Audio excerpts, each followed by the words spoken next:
Hello dear student, आज मैं आपको ट्रांसपोर्टेशन प्रॉब्लम में इनिशियल बेसिक सॉल्यूशन को किस तरीके से ऑप्टिमाइज़ करते हैं इसको मैं सिखाऊंगा। ओके, आपने इनिशियल बेसिक सॉल्यूशन निकालने के लिए 3 मेथड पीछे सीख चुके हैं। एक north west corner method, second one is known as matrix method या फिर इसी को हम लोएस्ट कॉस्ट एंट्री मेथड कह देते हैं, और last one is known as Vogel approximation method या फिर इसी को हम पेनल्टी मेथड कह देते हैं। ओके, आई होप ये पुराने वीडियोस जो मैंने पीछे डिस्कस कर रखे हैं, पिछले वीडियोस, उनमें आपको ये समझ में आया होगा। ओके, अगर नहीं आया तो आप उनको एक बार फिर देख सकते हैं और उससे इनिशियल सॉल्यूशन फाइंड आउट करना सीख सकते हैं।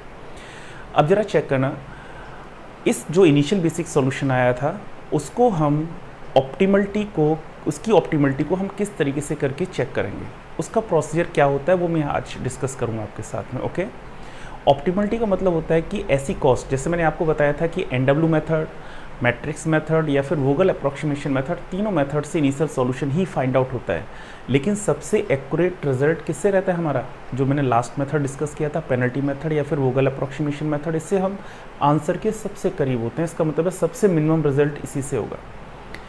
क्या इससे और मिनिमम हो सकता है?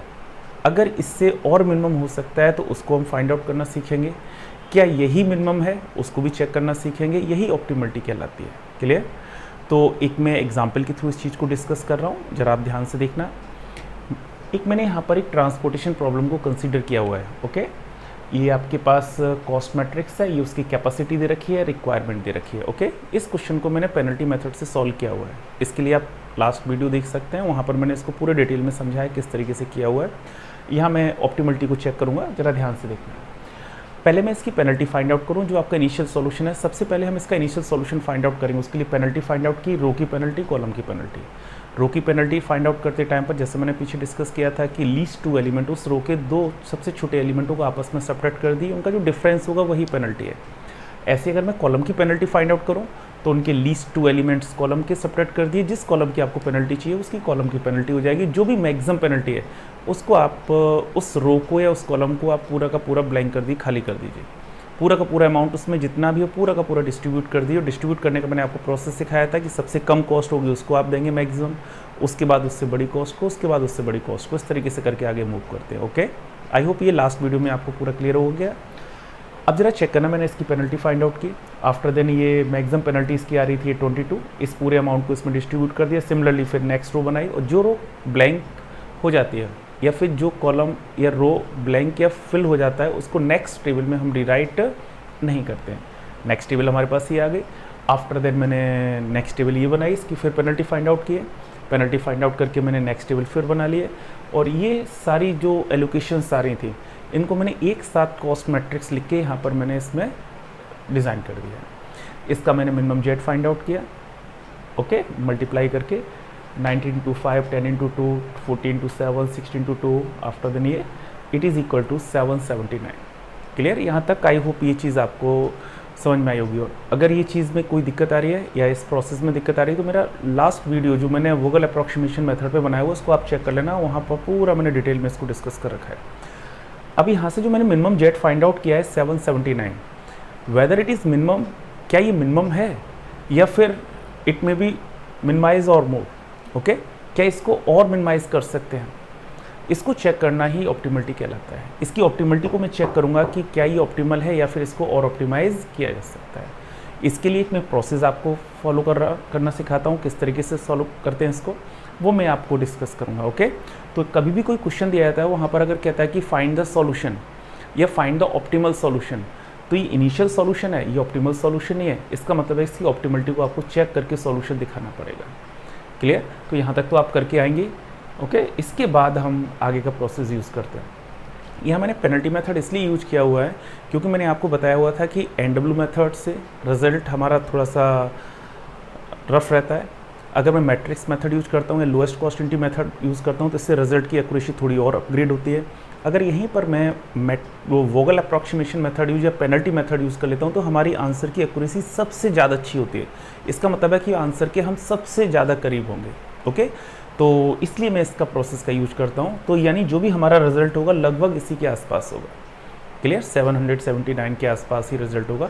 अब हम इसकी ऑप्टिमलिटी को चेक करना सिखाते हैं, किस तरीके से करते हैं। देखो स्टूडेंट, जो मैंने अभी वोगल अप्रॉक्सीमेशन मेथड से initial basic solution find out किया था, कितना किया है इसका, minimum Z is equal to 779। उसी मैट्रिक्स को मैंने कॉस्ट मैट्रिक्स को दोबारा रीराइट कर लिया जहाँ जहाँ जो मैंने एलोकेशन दी थी उससे। ओके, अब मैं ये चेक करना चाह रहा हूँ ये सॉल्यूशन हमारा ऑप्टिमल है या नहीं है। ओके, अगर ऑप्टिमल है तो वो भी डिज़ाइन हो जाएगा, अगर नहीं है तो इस कॉस्ट को हम और ऑप्टिमाइज कर सकते हैं। अब जरा देखना उसके लिए हम किस तरीके से यूज करते हैं। बट उसका एक प्रोसेस है। ये जो फर्स्ट रो है इसको हम मानते हैं U1, रो को U से रिप्रेजेंट करते हैं, तो ये 2 सेकेंड रो है तो U2 हो जाएगा, थर्ड रो है तो ये क्या हो गया U3। ये हमारे पास फर्स्ट कॉलम है तो कॉलम को हम V से रिप्रेजेंट करते हैं, V1 हो गया, ये V2, V3 और ये V4, U1, U2, U3, V1, V2, V3 and V4। Okay, बेटा ये जो कॉर्नर पर ये जो अमाउंट होता है इसको हम कहते हैं कॉस्ट। ये तो कॉस्ट मैट्रिक्स होती है, तो ये रिप्रेजेंट होता है, अगर मैं इसको चेक करूं तो कहलाता है CIJ। ओके, CIJ का एक फॉर्मूला होता है, CIJ is equal to UI plus VJ। Okay, IJ represent करता है रो और कॉलम को, I रो को कर रहा है, J किसको कर रहा है, कॉलम को। तो CIJ is equal to UI plus VJ। और बेटा CIJ किसे कहते हैं, 90। जैसे इस कॉलम के लिए CIJ 19 हो गया, इसके लिए 30, 50, 10। ओके, और ये जो मैंने ब्रैकेट में बंद कर रखे हैं ये एलोकेशन से, जहाँ जहाँ जो आपने अमाउंट जिसके थ्रू ट्रांसफ़र किया हुआ, ये एलोकेशंस कहलाते हैं। बेटा जरा चेक करना है, यहाँ पर इस टेबल में मैं क्या करता हूँ, ये U और V की वैल्यूज़ फाइंड आउट करता हूँ। इसमें एक वैल्यू को मुझे कंसीडर करना पड़ता है 0। किस वैल्यू को कंसीडर करते हैं 0, उसके लिए देखते हैं कि जहाँ पर सबसे ज़्यादा एलोकेशन आ रही हैं। ओके, उन एलोकेशन जिस रो या जिस कॉलम में सबसे ज़्यादा उनकी संख्या होगी उसी को हम 0 मान लेते हैं। तो अगर मैं चेक करूँ, फर्स्ट रो में केवल 2 एलोकेशन है, 1, 2। सेकेंड रो में 2 एलोकेशन है, थर्ड रो में 2 एलोकेशन है। Okay, after then column check कर लीजिए। फर्स्ट कॉलम में 1 एलोकेशन है, सेकेंड कॉलम में 1 एलोकेशन है, थर्ड कॉलम में 1 है, फोर्थ कॉलम में 3 एलोकेशन आ रही है। तो सबसे ज़्यादा एलोकेशन यही तो आ रही है फोर्थ कॉलम में, तो इसको आप 0 ले लीजिए। अगर ये कहीं 2 जगह बराबर आ रही है, मान लिया कि यहाँ पर 3 एलोकेशन है, कहीं एक जगह किसी रो में या किसी कॉलम में भी 3 एलोकेशन होती है, तो आप किसी को भी 0 ले सकते हैं दोनों में से। क्लियर हुआ चीज़?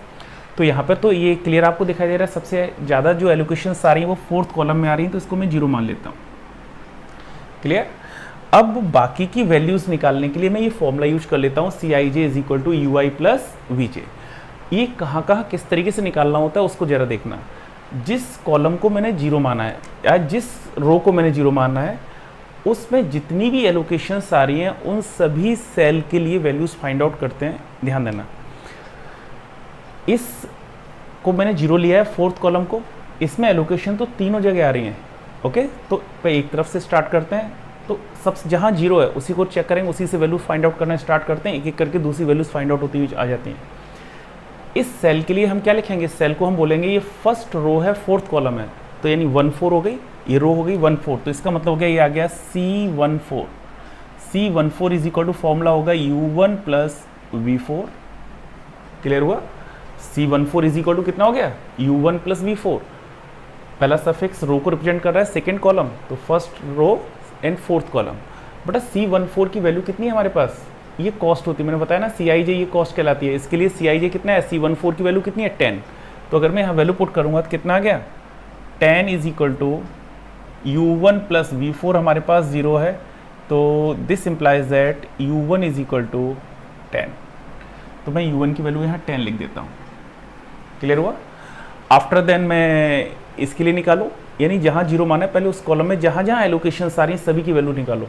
तो यहाँ पर मैं अगर चेक करूँ तो इस कॉस्ट को हम क्या लिखेंगे, इसको लिखेंगे सेकेंड रो फोर्थ कॉलम, तो ये लिखाया जाएगा C24। It is equal to U2 plus V4। बटा C24 की वैल्यू कितनी है 60, तो यह आ जाएगा 60 इज इक्वल टू U2। ये मुझे फाइंड आउट करना है, V4 हमारे पास 0 है, तो U2 इज इक्वल टू 60।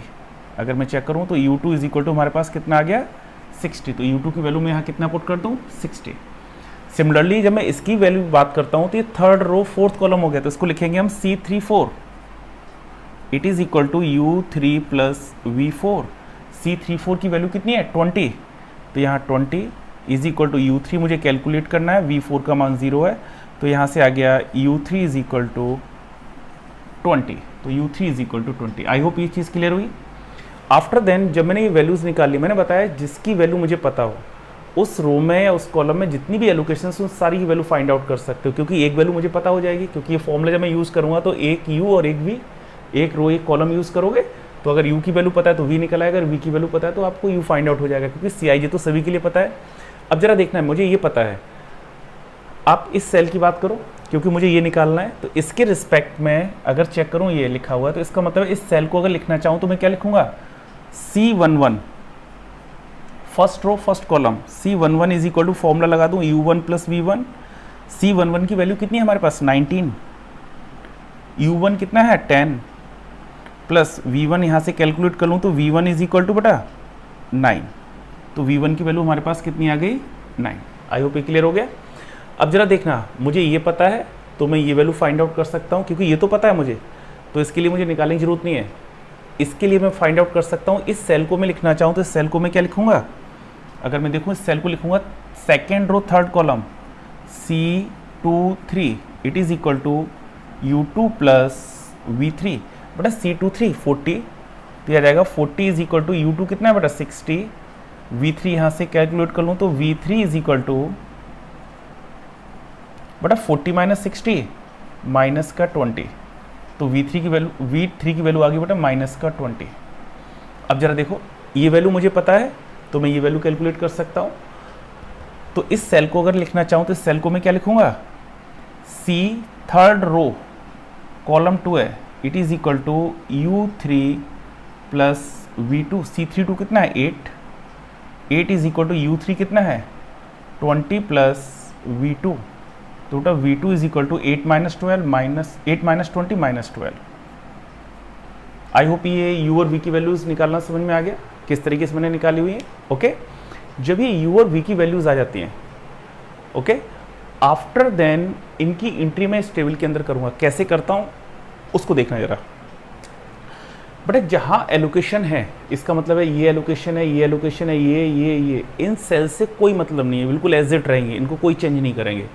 जहाँ एलोकेशन नहीं है उन सेल की बात करो, जैसे यहाँ एलोकेशन नहीं है, इस सेल के लिए अगर मैं U का मान चेक करूँ ये, और इसके लिए अगर मैं V का मान चेक करूँ, ये लिखा हुआ है, इन दोनों का एडिशन आप यहाँ लिख दीजिए। जिस सेल में एलोकेशन नहीं है उससे आप नीचे आइए, V पता चल जाएगा, इसके राइट में जाइए ये U पता चल जाएगा, इन दोनों का जो एडिशन आएगा वो इस कॉर्नर पे लिख दो यहाँ। तो बेटा ये माइनस का 12 प्लस का 10 दोनों का ऐड किया कितना आया माइनस का 2, तो मैं माइनस 2 एंट्री यहाँ कर का 2। ओके, यहाँ मैं इस तरीके से लिख देता हूँ, ये वैल्यू कितनी आ गई हमारे पास -2। इसमें भी एलोकेशन नहीं है, इसके लिए V आपके पास 20 हो गया माइनस, ये 10 हो गया, -20 10 माइनस का 10। यहाँ एलोकेशन है, छोड़ दो, यहाँ एलोकेशन नहीं है, इसके लिए V 9 हो गया, ये 6 हो गया, 9 और 60 दोनों को ऐड कर दूँ 69। यहाँ पे भी एलोकेशन है -12 और ये 60, -12 60 अगर मैं चेक करूँ ये 48, 9 और 20, यहाँ पे भी एलोकेशन नहीं है, इसके लिए V ये हो गया, U दोनों को ऐड कर दो 20 प्लस 9, ये 29।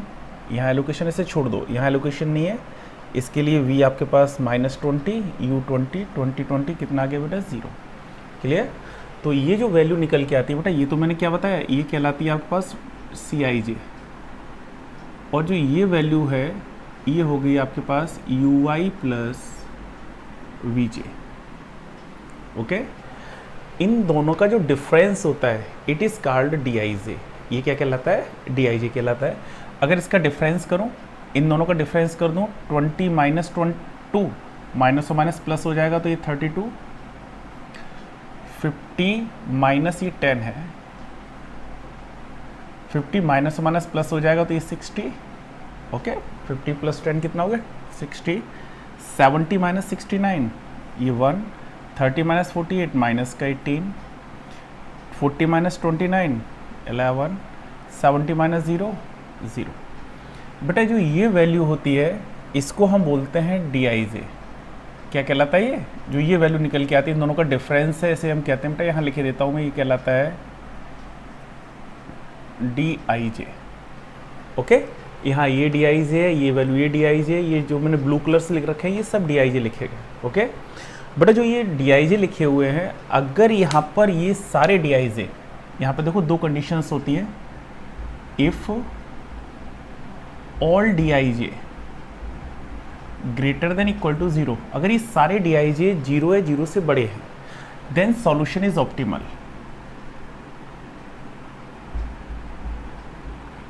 सॉल्यूशन इज ऑप्टिमल, ओके, यानी ये रिजल्ट हमारा यही ऑप्टिमल हो जाता है। अगर D I J less than 0, and it means negative, अगर कहीं भी डी आई जे, तो सॉल्यूशन इज नॉट ऑप्टिमल।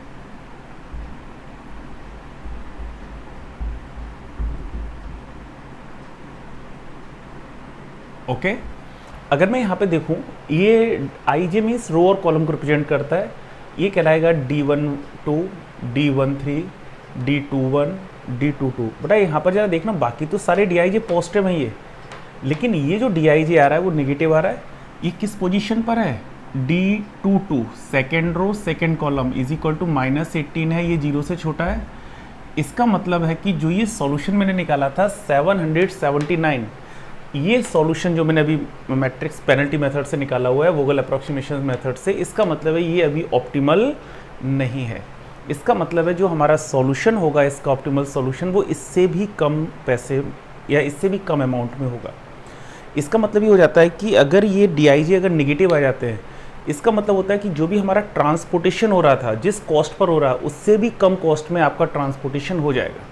इसका मतलब है कि 779 ये कॉस्ट अभी मिनिमम नहीं है, इसे अभी और मिनिमाइज किया जा सकता है। क्लियर? तो ये डी आई जे इंडिकेट कर देता है कि सॉल्यूशन ऑप्टिमल है या नहीं है। अगर यहाँ डी आई जे सारे पॉजिटिव, -18 आ रहा है, अगर यहाँ पर कोई पॉजिटिव संख्या आ रही होती तो सारे डी आई जे पॉजिटिव हो जाते, तो मैं लिख देता solution is optimal, question over, question खत्म। लेकिन अगर एक भी डी आई जे नेगेटिव आ गया तो फिर हम इसकी टेबल आगे बनाते हैं, लूपिंग मेथड से इसको हम पॉजिटिव में कन्वर्ट करते हैं। कैसे करते हैं वो देखो, मैं अगली टेबल में डिज़ाइन करके बता रहा हूँ आपको। ओके, तो बेटा अगली टेबल मुझे कब बनानी होगी? जब ये डी आई जे नेगेटिव है, यहाँ नेगेटिव है, that's why we construct new table. आप अगली टेबल कंस्ट्रक्ट कर रहे हैं। अब जरा देखना, अगर मैं अगली टेबल कंस्ट्रक्ट करता हूँ तो पूरा रिप्रेजेंटेशन वैसे रहेगा। बेटा ये कॉस्ट मैट्रिक्स हमारे पास आ रही थी, उसको आप वैसे लिख लीजिए। ओके,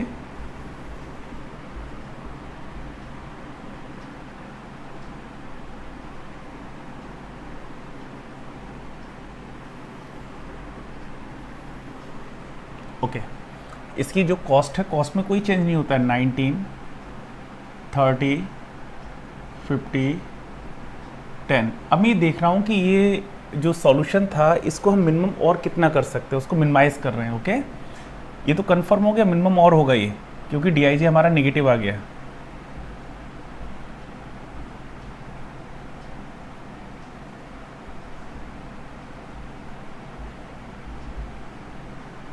ओके, ये मैंने सारी कॉस्ट मैट्रिक्स लिखी केवल विदाउट एलोकेशन। एलोकेशन मैंने अभी नहीं लिखी है। एलोकेशन क्यों नहीं लिखी है? कि एलोकेशन ही तो अब चेंज होंगी जिसके थ्रू हमारा सॉल्यूशन अब हमारा मिनिमम होगा, यानी इससे भी कम होके आएगा।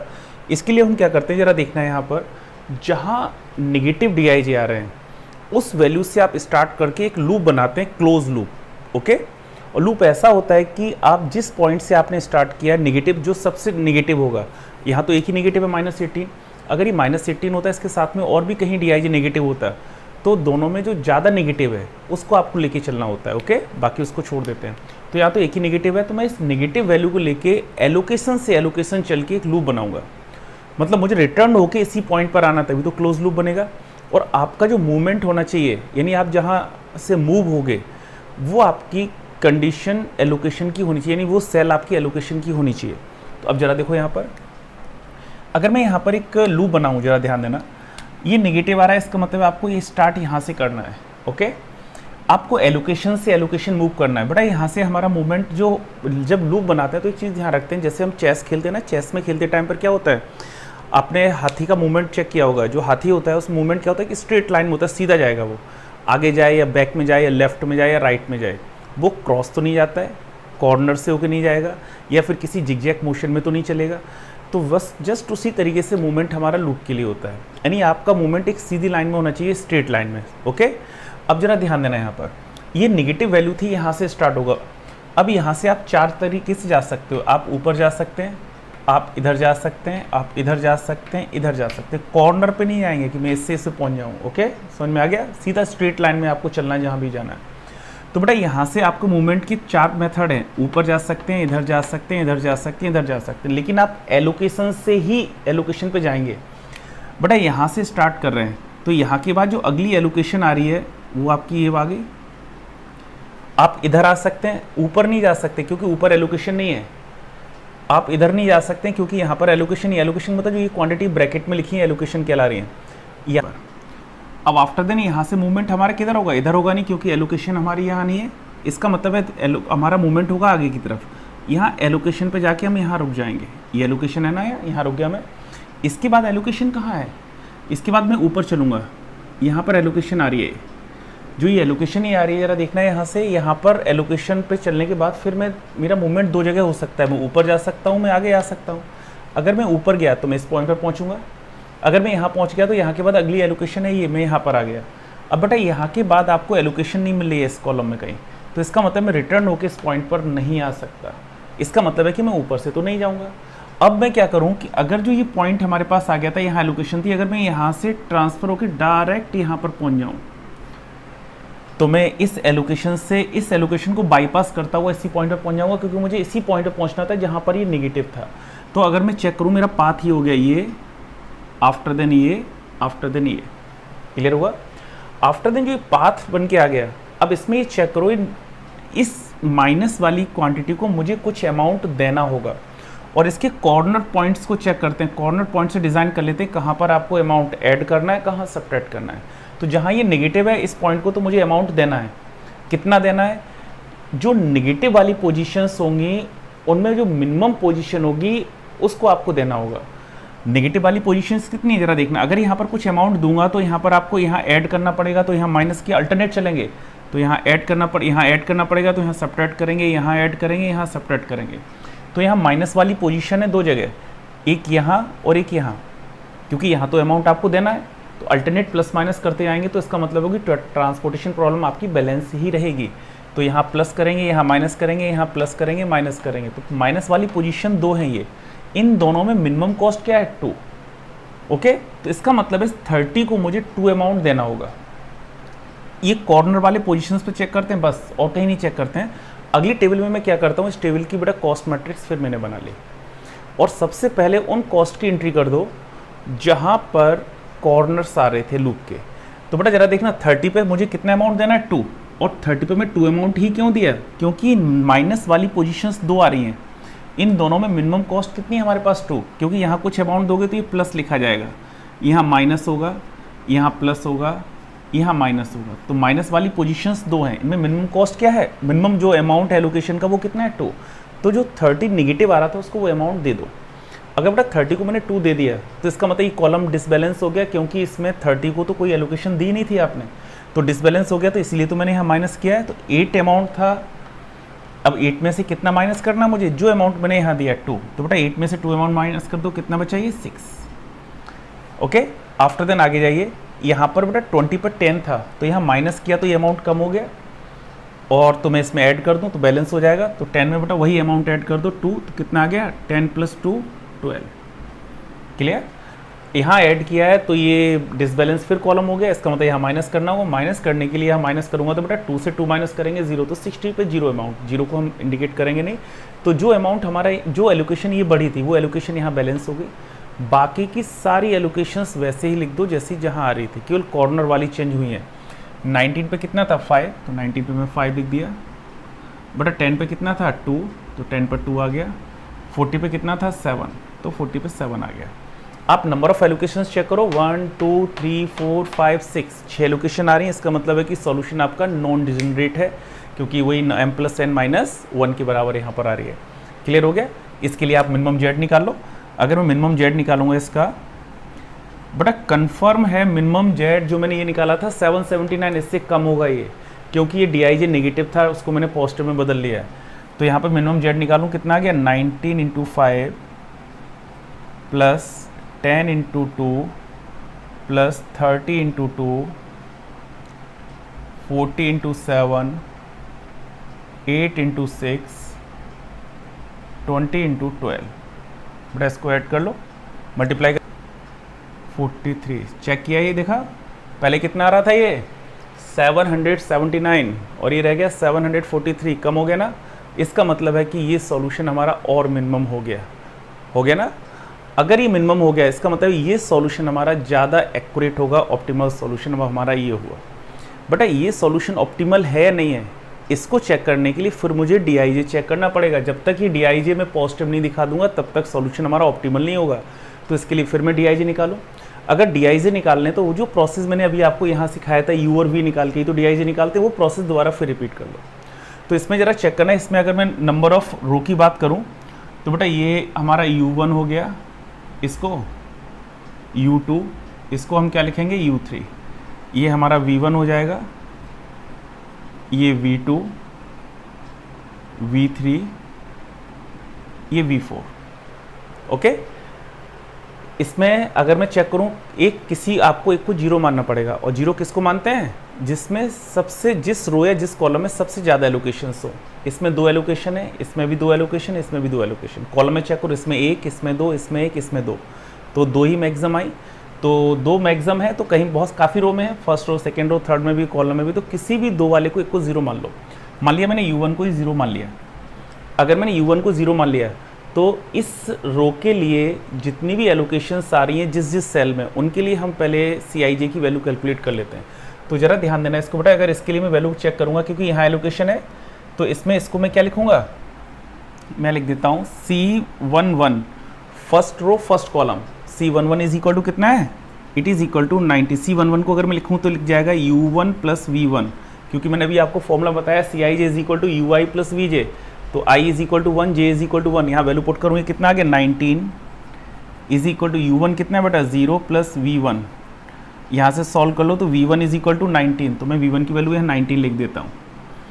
ओके, आफ्टर देन अगली एलोकेशन यहाँ है, तो इस सेल को मैं लिखूँगा, अगर मैं लिखूँ इसको तो इसे लिखूँगा C14 इज इक्वल टू हो जाएगा U1 प्लस V4। C14 की वैल्यू बेटा कितनी है 10, U1 कितना है 0 प्लस V4, अगर इसको चेक करूँ तो V4 इज इक्वल टू 10, तो ये वैल्यू हमारे पास कितनी आ गई 10। क्लियर हो गई। ओके, आफ्टर देन जरा चेक करो, ये वैल्यू आ गई, ये वैल्यू आ गई। जब ये वैल्यू निकल के आ गई है, इसका मतलब है इस कॉलम में जितने भी आ रहे हैं सबको निकाल सकते हैं, क्योंकि इस कॉलम में तो कुछ था ही नहीं। इस कॉलम में जितने भी आ रही हैं वैल्यूज निकाल सकते हैं। इस कॉलम में ये वैल्यू आ रही है, इसको मैं क्या लिखूंगा, अगर मैं लिखूँ C रो है 3, कॉलम है चौथा, तो इसे लिख दूंगा U3 plus V4। C23 value कितनी है 20, U3 का मान मुझे निकालना है, और ये वैल्यू कितनी है 10 इधर भेज दो, तो U3 इज इक्वल टू बेटा 10, तो U3 की वैल्यू यहाँ पे पुट कर दो 10, वैल्यू कितनी आएगी बेटा 10। ऐसे बेटा हम U3 की वैल्यू फाइंड आउट करने के बाद आफ्टर देन U3 की वैल्यू फाइंड आउट होगी, इसके लिए हम वैल्यू फाइंड आउट कर सकते हैं इस सेल के लिए। इस सेल को हम क्या लिख लेंगे C32। Okay, C32 is equal to कितना आ जाएगा U3 प्लस V2। C32 कितना है 8, U3 का मान 10 है, तो V2 इज इक्वल टू बेटा 8 माइनस 10 करेंगे, माइनस का 2। जब ये वैल्यू आ गई तो इसके लिए मैं इस सेल की बात कर सकता हूँ। इस सेल को मैं लिखना चाहूँ तो क्या लिखूँगा C22, U2 plus V2, C22 30 है, U2 plus V2 is equal to बेटा कितना है माइनस का 2, ये माइनस 2 इधर ट्रांसफर होगा, प्लस का 2 हो गया, तो U2 is equal to 32, U2 is equal to 32। ये वैल्यू आ गई बेटा, अब मुझे केवल V3 रह गया। V3 निकालने के लिए आप इसका यूज कर सकते हो। इस सेल को हम क्या लिख लेंगे C23, मैंने वही लिखा है U2 प्लस V3, ये 40 है, ये 32 है, V3 की वैल्यू निकल के आ गई है, U और V की सारी वैल्यूज़ आ गई। अब यहाँ पर आप DIJ की एंट्री करिए। DIJ की वैल्यू फाइंड आउट करने के लिए क्या करेंगे हम, U और V की वैल्यूज़ उन सेल में ऐड करके लिख दो जहाँ पर हमारी कोई एलोकेशंस नहीं है। अब ज़रा देखना, अगर मैं वैल्यू चेक करूँ, यहाँ एलोकेशन नहीं है, इसके लिए V का मान माइनस का 2, U का मान 0, माइनस 2 और 0 दोनों को ऐड कर दो, ये माइनस का 2 रहेगा। इसके लिए V का मान 3, U का मान 0, तो 8 प्लस 0 ये 8। आफ्टर देन यहाँ एंट्री है, बनी रहने दो, छोड़ दी इसको। इसके लिए चेक करो, ये 19 और ये बेटा 32। अगर मैं चेक 32, ये हमारा हो गया 51। ओके, इसके लिए बात करूँ, इस 10 हो गया, ये 32, 10 और 32 42। ओके, इसी 19 और ये 10, ये 29, 8 और 10 बेटा ये 18। क्लियर हो गया। मैंने इन दोनों की एंट्री मतलब एडिशन करके राइट कॉर्नर पे ऐड कर दिया। अब इनका जो डिफरेंस होगा वो DIJ कहलाएगा। इनका डिफरेंस की बात करूँ तो 30 माइनस माइनस 2 करेंगे तो बेटा कितना आ गया 32 ऐड हो जाएगा ये। 50 माइनस 8 करेंगे बेटा, 50 में से 8 माइनस कर दूँ 42। 70 माइनस बेटा 51 अगर मैं चेक करूँगा बेटा कितना आ गया 19। ओके 60 माइनस 42 बेटा 18। 40 माइनस 29 11। ओके 70 माइनस 18 अगर मैं चेक करूँ ये वैल्यू आ जाएगी बेटा 52। अगर आप ध्यान से देखना सारे DIJ पॉजिटिव आ गए। अगर मैं टिक कर रहा हूँ देखो DIJ इसके ऊपर 1 2 3 4 5 6 DIJ लिखे हुए हैं, ये सारे के सारे DIJ पॉजिटिव। अगर सारे DIJ पॉजिटिव इसका मतलब सॉल्यूशन इज ऑप्टिमल, यानी जो मैंने ये सॉल्यूशन निकाल के लिखा था 743, यानी इससे कम पैसे में आपका मटेरियल ट्रांसफ़र नहीं होगा। इसका मतलब मिनिमम कॉस्ट ट्रांसपोर्टेशन की हमारी आ गई 743। आई होप ये चीज़ समझ में आ गई होगी आपको। ये प्रोसेस हम तब रुकते हैं जब हमारी DIJ पॉजिटिव, अगर बाई चांस अगर ये DIJ एक भी नेगेटिव यहाँ फिर होता तो फिर मैं यही प्रोसेस फिर लूपिंग का यूज़ करता, और ये तब तक प्रोसेस करते रहते हैं जब तक कि हमारे सारे DIJ पॉजिटिव ना आ जाए। इसीलिए जब हम क्वेश्चन करते हैं, कोई क्वेश्चन देने के सॉल्व करने के लिए बोलता है तो उसे हम पेनल्टी मेथड से करते हैं। अगर यही क्वेश्चन मैंने NW मेथड से किया होता तो ये लूपिंग मुझे कम से कम 3 या 4 बार करनी पड़ती। ओके अगर मैंने मैट्रिक्स मेथड से करता है, ओके, या लोएस्ट कॉस्ट एंट्री से करता है तो हो सकता है कि मुझे 2 बार लूपिंग करनी पड़ती, क्योंकि उससे रिजल्ट के करीब तो पहुंचते हम लेकिन थोड़ा दूर होते हैं। लेकिन जब मैं पेनल्टी मेथड से करता हूं तो सबसे रिजल्ट के पास में होते हैं, तो इसमें हम लूपिंग कम से कम चांस होते हैं होने के। तो मे भी होगा भी तो 1 या 2 बार मैक्सिमम, 1 बार होगी, अगर 1 बार नहीं है तो मैक्सिमम 2 बार होगी। ओके इससे ज़्यादा लूपिंग नहीं बन पाती अगर आप पेनल्टी मेथड से करते हैं तो आप कर सकते हैं इसको। इसीलिए हम इनिशियल सॉल्यूशंस में पेनल्टी मेथड से फाइंड आउट करते हैं। क्लियर हो गया? आई होप ये चीज़ समझ में आई होगी। इस चीज़ को आप चेक करें, स्टेप बाइज तैयार करें, वीडियोस को देखें, वीडियो को देखने के बाद, और इससे अगर इनिशियल सॉल्यूशन में कुछ दिक्कत है तो आपको जो पीछे मैंने वीडियो आपको पढ़ा रखे हैं उनको आप देख सकते हैं वीडियो। ओके उसमें प्लेलिस्ट में जाके आप वहाँ पर देख सकते हैं, उसमें जो मैंने ट्रांसपोर्टेशन प्रॉब्लम के लिए initial basic solution find out करने के लिए तीनों मेथड्स बताएं, उसके आगे का प्रोसेस ये है जो मैंने आपको यहाँ पर डिस्कस किया हुआ है। ओके आई होप ये चीज़ समझ में आई होगी आपको। Okay thank you.